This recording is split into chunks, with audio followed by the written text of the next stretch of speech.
তিনিচুকীয়া গাঁও নামঘৰ পৰিচালনা সমিতি, তিনিচুকীয়া গাঁও, ডাক লালমাটি, জিলা ডিব্ৰুগড়, ৰাজ্য অসম। পিনটো দিয়া আছে ইয়াত, কিন্তু এতিয়া নেখালে হ'ব বাৰু। ডিব্ৰুগড় প্ৰদম নগৰৰ বিশিষ্ট সমাজকৰ্মী, অভিযন্তা আৰু সম্পূৰ্ণ কেন্দ্ৰ বিদ্যালয়ৰ সভাপতি তথা সম্পূৰ্ণ কেন্দ্ৰ শৈক্ষিক ন্যাসৰ ন্যাস ৰক্ষক শ্ৰীযুত প্ৰণৱ কুমাৰ মাকৰাৰী দেৱলৈ আন্তৰিক সম্বৰ্ধনা আৰু কৃতজ্ঞতা পত্ৰ। তাৰিখ 20 ফেব্ৰুৱাৰী 2024 চন। শ্ৰদ্ধা ভাজন সাদৰ সম্ভাষণ গ্ৰহণ কৰিব। অসম চৰকাৰৰ আপুনি এগৰাকী উচ্চ পদবীধাৰী চৰকাৰী বিষয়া। অজস্ৰ চৰকাৰী বিষয়াৰ দৰে আপুনিও নিজৰ দাৰ দৰমহাৰে এটা সুউচ্চ অট্টালিকা, কিবা কেইখনমান বিলাসী বাহন লৈ তথাকথিত এটা ব্যক্তিগত জীৱন যাপন কৰিব পাৰিলেহেঁতেন, কিন্তু সেইটো নকৰি আপুনি চাকৰিৰ ব্যস্ততাৰ মাজতে আৰম্ভ কৰিলে মানুহ গঢ়াৰ কাৰখানা। ডিব্ৰু আদৰ্শ বিদ্যালয় স্থাপনেৰে আৰম্ভ কৰা মানুহ গঢ়াৰ এই কমাৰ হালতে আজি বিশাল আৰু অভিলাষী ৰূপ সম্পূৰ্ণ কেন্দ্ৰ বিদ্যালয়। আপোনাৰ সৎ, দূৰদৰ্শী আৰু মহৎ প্ৰচেষ্টাৰ বাবে 2005 চনৰ 30 নৱেম্বৰ তাৰিখে আপোনাৰ আকাশীয়া প্ৰচেষ্টাত জন্ম হৈছিল সম্পূৰ্ণ কেন্দ্ৰ শৈক্ষিক ন্যাস। এই আৰম্ভণিৰ দিনৰ পৰা বৰ্তমানলৈকে আপোনাৰ নিৰলস পৰিশ্ৰমে আমাৰ সমাজখনৰ শিক্ষাৰ পৰিৱেশ সলনি কৰিছে।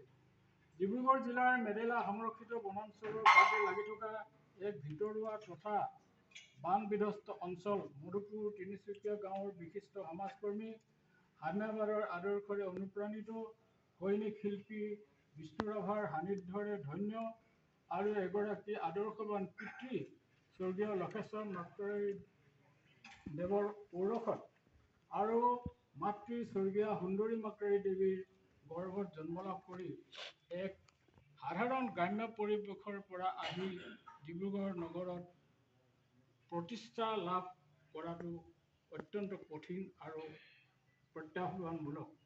সেয়া আপোনাৰ একনিষ্ঠ সাধনা আৰু পৰিশ্ৰমৰ বাবে সম্ভৱ হৈছে, যি অন্যান্য হাজাৰজনৰ বাবে অনুপ্ৰেৰণাৰ উৎস। আপোনাৰ দূৰদৰ্শী নেতৃত্বত সম্পূৰ্ণ কেন্দ্ৰ বিদ্যালয়ে আজি এক নিজস্ব পৰিচয়েৰে পৰিচিত হ'বলৈ সক্ষম হৈছে। ডিব্ৰুগড়ৰ পৰা মৰাণ আৰু বগীবিললৈ সম্পূৰ্ণ কেন্দ্ৰ বিদ্যালয়ৰ শাখা সম্প্ৰসাৰিত কৰিব পৰাটো আপোনাৰ বিচক্ষণতাৰ পৰিচায়ক। এদিন আপোনাৰ পিতৃ প্ৰয়াত লক্ষেশ্বৰ মাকৰাৰীদেৱে আমাৰ লালমাটি তিনিচুকীয়া গাঁৱৰ পৰা গৈয়ে মধুপুৰ তিনিচুকীয়া গাঁৱত থিতাপি লৈছিলগৈ। এইগৰাকী মাকৰাৰীদেৱৰে সুযোগ্য সন্তান আপোনাৰ এই সফলতাত আমি তিনিচুকীয়া গাঁওবাসী সঁচাকৈয়ে ধন্য। আপোনাৰ কঠোৰ পৰিশ্ৰম আৰু বলিষ্ঠ নেতৃত্বত কেৱল বিদ্যালয় গঢ়ি তোলাই নহয়, অগণন ছাত্ৰ ছাত্ৰীৰ ভৱিষ্যতো গঢ় দিছে। এয়া বৰ সাধাৰণ কথা নহয়। আপুনি এই অসাধাৰণ কাজসমূহকে সাধাৰণ কৰি তুলিছে।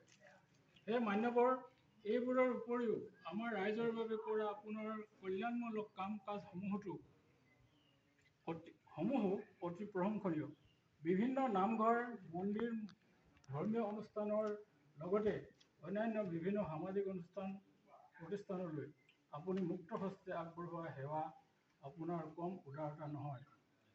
ইয়াৰ যোগেদি সমাজলৈ বিশ্বাস আৰু মানৱীয়তা আৰু সেৱাৰ বাৰ্তা বিয়পাই দিছে। আউনীআটী বিদ্যা নিকেতনৰ সভাপতি হিচাপে আপোনাৰ ভূমিকাই শিক্ষা বিস্তাৰ কৰা আৰু নিস্বাৰ্থভাৱে সমাজক সেৱা আগবঢ়োৱাৰ ক্ষেত্ৰত আপোনাৰ নিষ্ঠাৰ আন এক উজ্জ্বল নিদৰ্শন। আপুনি মানুহক শিকাইছে, সফলতা কেৱল খ্যাতি বা ধনেৰে জুখিব নালাগে, মানুহৰ প্ৰতি কৰা কল্যাণমূলক কাম আৰু সমাজৰ প্ৰতি থকা দায়িত্ব কৰ্তব্যহে আচল সত্য। আপোনাৰ আধ্যাত্মিক অন্তৰ্দৃষ্টি আৰু সংস্কৃতিৰ প্ৰতি থকা গভীৰ ভালপোৱাও উঠি অহা প্ৰজন্মৰ বাবে অন্যতম আদৰ্শ হৈ ৰ'ব। হে সমাজপ্ৰিয় শিক্ষানুৰাগী, আপোনাৰ নিস্বাৰ্থ ত্যাগ আৰু আন্তৰিকতা আমাৰ লালমাটি তিনিচুকীয়া গাঁওবাসীৰ বাবে সদায় স্মৰণীয় হৈ ৰ'ব। আপোনাৰ এই বদান্যতাৰ বাবেই আজি তিনিচুকীয়া গাঁৱৰ নামঘৰৰ টাইলছ লগোৱা সম্পূৰ্ণ হ'ল। ইয়াৰ বাবে গাঁওবাসী সঁচাই কৃতজ্ঞ। এই ক্ষণত আপোনাৰ সন্মুখত লৈ ধন্যবাদ তথা